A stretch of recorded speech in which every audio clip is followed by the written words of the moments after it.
Hello students. तो आज जो है previous 42 year IIT JEE question section D ORM2 का क्वेश्चन नंबर 8 से स्टार्ट करेंगे। तो ये सेक्शन डी है, मतलब वन और more than one option correct type है। तो बोल रहा है among the following reaction which give tert butyl benzene as the major product is are. तो कौन से केस में टर्ट ब्यूटाइल बेंजीन, मतलब बेंजीन से टर्ट ब्यूटाइल, टर्शियरी ब्यूटाइल, ये 1 2 3 कार्बन और यहाँ से बेंजीन से कनेक्टेड है, तो ये आपका टर्शियरी ब्यूटाइल बेंजीन कहलाएगा। तो ये प्रोडक्ट किस केस में बनेगा? तो ऑप्शन दिया हुआ है बेंजीन का रिएक्शन टर्शियरी ब्यूटाइल ब्रोमाइड और NaOC2H5 के प्रेजेंस में करेंगे तो क्या प्रोडक्ट बनेगा। तो एक्चुअली में ये आप पढ़िएगा ORM4 में एलिमिनेशन रिएक्शन। एलिमिनेशन में भी स्पेशली E2 रिएक्शन में ऐसा होता है, ये स्ट्रॉन्ग बेस के प्रेजेंस में बीटा एलिमिनेशन होता है, मतलब बीटा हाइड्रोजन और ब्रोमीन हटता है और यहाँ डबल बॉन्ड आ जाता है, तो आपके पास दिस और बेंजीन पे रिएक्शन नहीं होगा, मतलब कि इस तरह से बेंजीन एज इट इज रहेगा। क्योंकि ये अल्कीन है, अल्कीन रिएक्शन करता नहीं है बेंजीन के साथ। बेंजीन के साथ रिएक्शन करने के लिए इलेक्ट्रोफाइल का होना जरूरी है, तो आपका टर्ट ब्यूटाइल बेंजीन ए में नहीं बनेगा। नेक्स्ट बी में AlCl3 और ये अल्काइल हैलाइड है, तो ये लेविस एसिड होता है, तो Cl- एक्सेप्ट कर लेगा, तो यहाँ से आपका पॉजिटिव चार्ज। ये 1 डिग्री कार्बोकेटाइन है, लेकिन कार्बोकेटाइन रीअरेंजमेंट कर सकता है, तो ये रीअरेंज हमेशा अपने से स्टेबल कार्बोकेटाइन में होता है। तो जब यहाँ से हाइड्रोजन रीअरेंज करेगा, मतलब यहाँ पॉजिटिव चार्ज आएगा और ये हाइड्रोजन यहाँ चला जाएगा, तो आपका 3 डिग्री कार्बोकेटाइन बन गया। अपने से स्टेबल कार्बोकेटाइन में हमेशा रीअरेंज होता है कार्बोकेटाइन, तो 1 डिग्री से 3 डिग्री ज्यादा स्टेबल होता है, मतलब 1 डिग्री से 3 डिग्री में ये रीअरेंजमेंट हो जाएगा। अब ये इलेक्ट्रोफाइल फर्दर रिएक्शन करेगा, तो इलेक्ट्रोफिलिक सब्स्टिट्यूशन, तो बेंजीन से आपका टर्शियरी ब्यूटाइल ग्रुप अटैच हो जाएगा। देखिए एक कार्बन और कार्बन से 3 मिथाइल ग्रुप, इस कार्बन से 3 मिथाइल ग्रुप अटैच है, तो आपका टर्शियरी ब्यूटाइल बनेगा, मतलब tertiary butyl benzene major product बन रहा है, तो बी आंसर में आएगा। नेक्स्ट बेंजीन है और CH2 डबल बॉन्ड कार्बन से 2 मिथाइल ग्रुप अटैच्ड है और H2SO4 है, तो H2SO4 से H+ इलेक्ट्रोफाइल एसिडिक मीडियम है। अब आपके पास अल्कीन है और बेंजीन है, तो बेंजीन पे इलेक्ट्रोफिलिक सब्स्टिट्यूशन होता है और अल्कीन पे इलेक्ट्रोफिलिक एडिशन रिएक्शन होता है। तो कौन सा मैकेनिज्म होगा?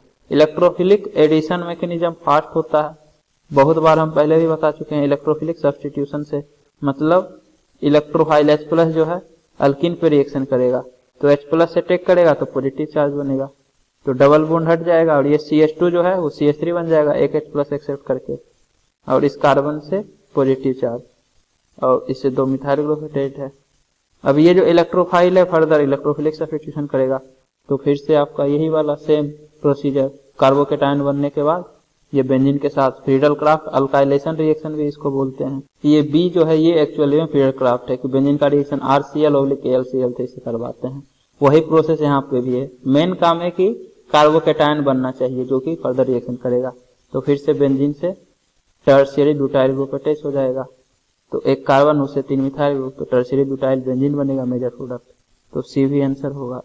नेक्स्ट डी, यहाँ से OH अटैच है और BF3OET2, तो एक्चुअली में ये BF3 जो है और ये ET2O इथाइल OET ईथर के साथ कोऑर्डिनेट बॉन्ड बनाए हुए हैं, जबकि BF3 लेविस एसिड होता है, इसके पास एक वैकेंट ऑर्बिटल होता है, तो ऑक्सीजन अपना लोन पेयर देगा तो ये बॉन्ड अपने आप ब्रेक हो जाएगा। ये ईथर के साथ स्टेबलाइज है पहले से, तो ये OH अटैक करेगा इसके साथ, तो यहाँ से OH हट जाएगा और यहाँ पॉजिटिव चार्ज आ जाएगा, तो इस तरह से फिर से यहाँ पॉजिटिव चार्ज और फिर सेम प्रोसीजर 1 डिग्री से हमेशा रीअरेंज कर जाएगा अपने से स्टेबल में 3 डिग्री में, तो आपका कार्बन यहाँ पे पॉजिटिव चार्ज बना लेगा 3 डिग्री कार्बोकेटाइन।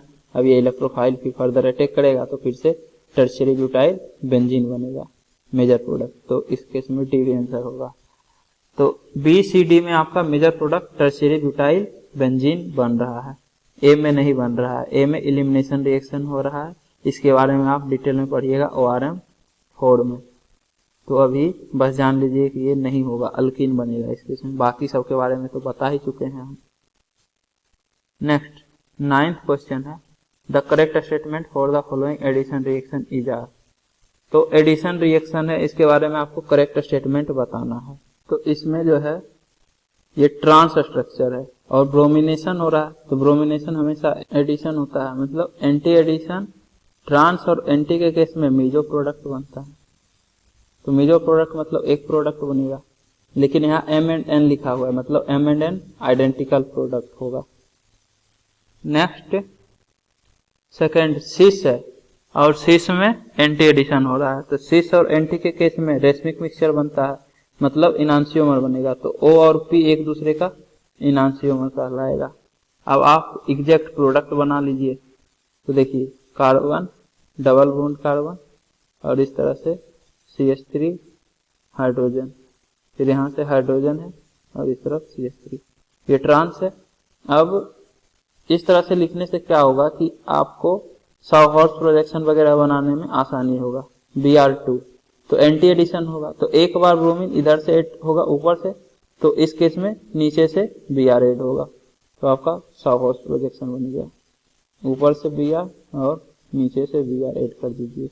जब ऊपर से Br ऐड होगा तो ये दोनों थोड़ा नीचे की तरफ झुक जाएगा और राइट साइड में CH3 है, तो राइट साइड में CH3 और लेफ्ट साइड में हाइड्रोजन।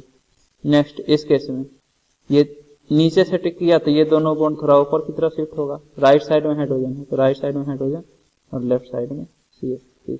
अब देखिए ये जो प्रोडक्ट बना है इसमें COS वेरिएंट है, सेम डिस्टेंस पे जा रहे हैं अपोजिट तरफ, तो सेम मॉलिक्यूल मिल रहा है। CH3 हाइड्रोजन हाइड्रोजन, ऊपर Br नीचे Br, मतलब COS वेरिएंट है, तो ये ऑप्टिकली इनएक्टिव कंपाउंड बन रहा है, तो ये ऑप्टिकली इनएक्टिव है मतलब मीजो कंपाउंड है, तो एक ही प्रोडक्ट बनेगा। तो M एंड N लिखा हुआ है, मतलब दोनों आइडेंटिकल प्रोडक्ट है। नेक्स्ट इस केस में, तो इसमें आपका CH3 जिस तरफ है उसी तरफ CH3 यहाँ भी रहेगा और यहाँ हाइड्रोजन है, मतलब CH3 और यहाँ हाइड्रोजन नहीं CH3 होगा, तो आप अच्छे से लिख लीजिए Br और नीचे भी Br है। अब जिस तरफ यहाँ CH3 है यहाँ राइट हैंड साइड में है, तो यहाँ तो राइट हैंड साइड में रहेगा ही, लेकिन सिस है तो इस इधर भी राइट हैंड साइड में CH3 होगा, तो यहाँ CH3। नेक्स्ट इधर हाइड्रोजन और इधर CH3 है तो लेफ्ट हैंड साइड में हाइड्रोजन रहेगा, इस केस में इधर लेफ्ट हैंड साइड में। तो आपका ये जो प्रोडक्ट है इसमें ना तो COS है ना ही POS है। COS POS निकालना हम स्टीरियो आइसोमर के टाइम ही बता चुके हैं। तो ये ऑप्टिकली एक्टिव कंपाउंड है, मतलब ये खुद प्लस इसका मिरर इमेज दो फॉर्म में एग्जिस्ट करेगा, तो O और P एक दूसरे का मिरर इमेज है। अब बताना है option A O and P are identical molecule, गलत बात है, O और P एक दूसरे का इनांसियोमर है। Next M and O and N and P are two pair of diastereomer, तो M और O और N और P, M और N तो एक ही है, पहला बात कह रहा है कि MO और MP डायस्टीरियोमर है, हाँ क्योंकि हमेशा D और मीजो या फिर L मीजो एक दूसरे का डायस्टीरियोमर होता है।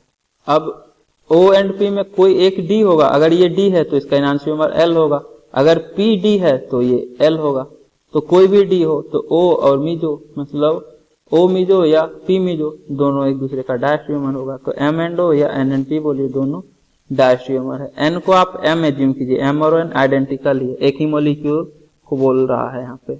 Next M and O and N and P are two pair of diastereomer enantiomer, तो ये गलत है, ये दोनों एक दूसरे का डायस्टीरियोमर है। इनांसियोमर तो O एंड P है एक दूसरे का मिरर इमेज, जिसको आप बोलते हैं non super imposable mirror image.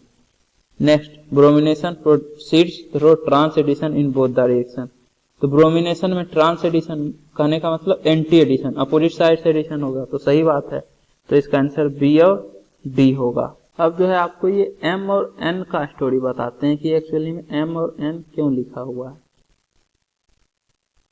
तो आपको पता होगा कि मतलब Br जो है डबल बॉन्ड के अलोंग लटका दीजिए इसको, तो ये देखिए डबल बॉन्ड तो सिंगल बॉन्ड में कन्वर्ट हो जाएगा, और इधर CH3 है, इधर हाइड्रोजन है, इधर हाइड्रोजन है और इधर CH3 है।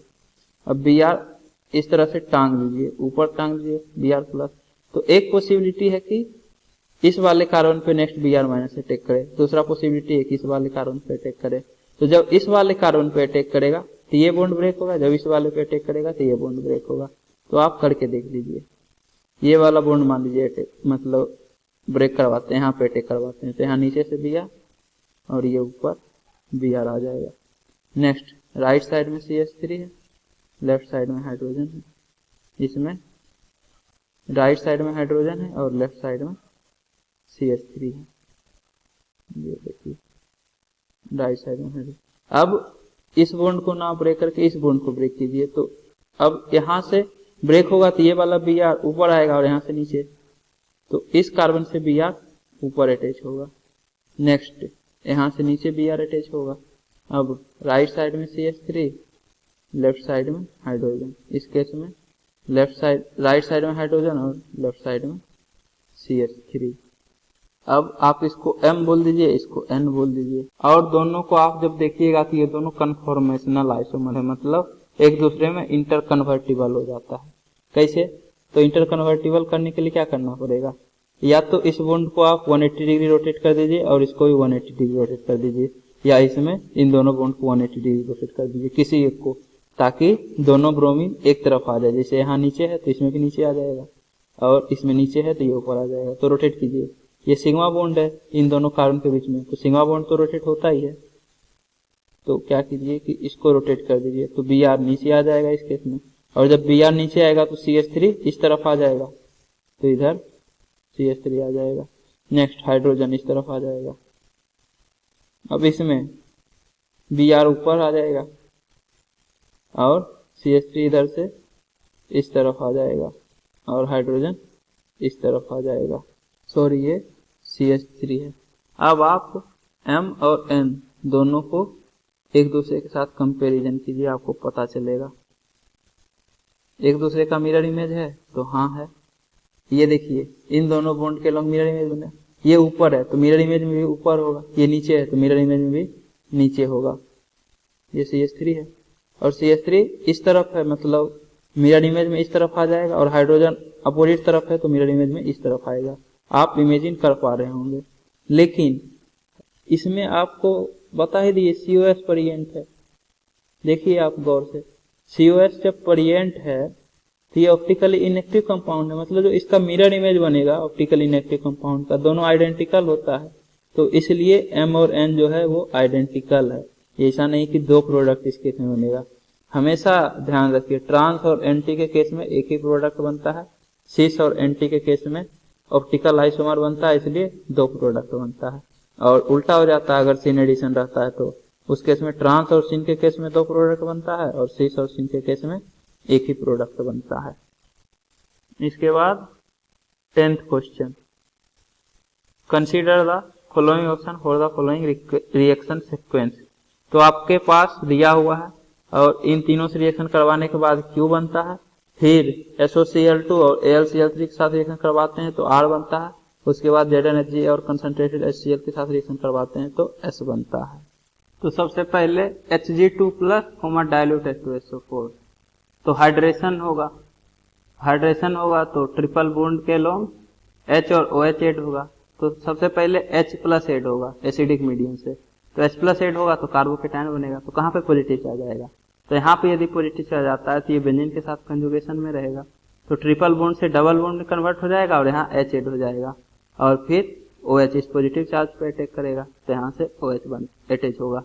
अब नेक्स्ट डबल बॉन्ड अल्कीन, फिर से इलेक्ट्रोफिलिक एडिशन, तो H प्लस ऐड होगा, तो कहाँ ऐड होगा, यहाँ पे ऐड होगा ताकि यहाँ पॉजिटिव चार्ज बने, और इस पॉजिटिव चार्ज के साथ बेंजीन तो कंजुगेशन में है ही, OH का भी प्लस में लगेगा इस केस में, तो यहाँ पे पॉजिटिव चार्ज इसलिए बनेगा, तो यहाँ से H और यहाँ से एक और OH, और एक कार्बन से दो OH अनस्टेबल होता है तो -H2 हो जाएगा, मतलब C डबल बॉन्ड O बन जाएगा।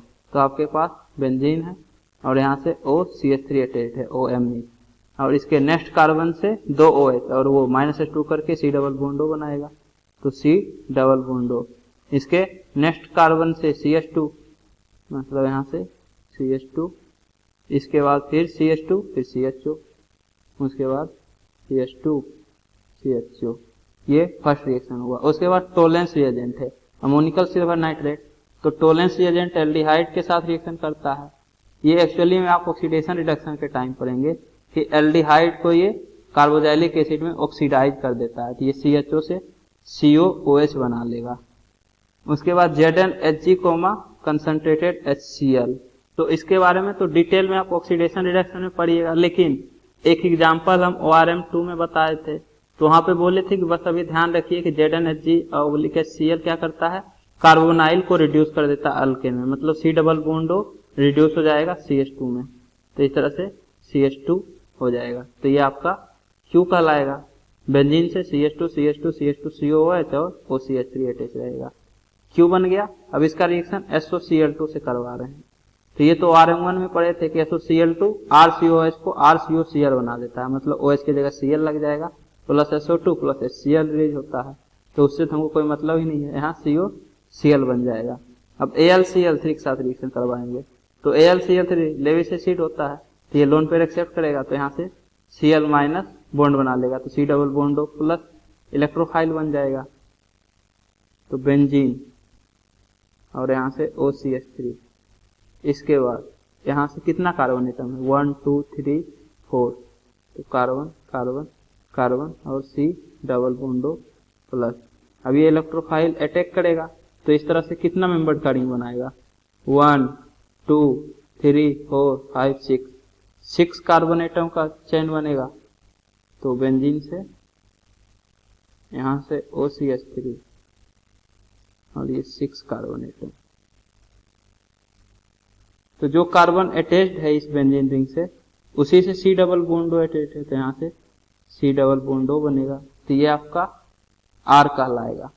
इसके बाद फिर से ZnHg/HCl, तो C डबल बॉन्ड को CH2 में कन्वर्ट कर देता है, तो ये CH2 बना लेगा रिड्यूस होके, तो आपका बेंजीन है ये, यहाँ से OCH3 और इससे आपके पास कितना का फर्स्ट सेकेंड यहाँ से 6 कार्बन एटम, ये आपका S है।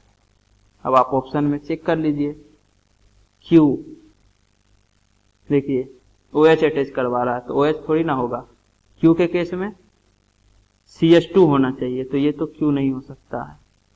नेक्स्ट R, तो R में बाकी सब तो ठीक है, लेकिन एक डबल बॉन्ड आ गया, तो ये भी R नहीं है, मतलब B ऑप्शन भी नहीं होगा। नेक्स्ट Q, 1 2 3 कार्बन, उसके बाद COOH, तो यहाँ देखिए 1 2 3 कार्बन, उसके बाद COOH है Q में, तो Q ये है, R भी ये है।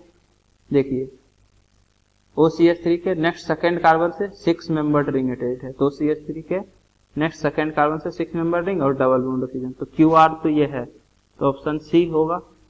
उसके बाद फिर R तो यही वाला है, S, तो S में कंसंट्रेटेड ZnHg और कंसंट्रेटेड HCl में C डबल बॉन्ड CH2 बन जाता है, तो S ये भी है, तो ऑप्शन D भी होगा, तो इसका आंसर C और D होगा।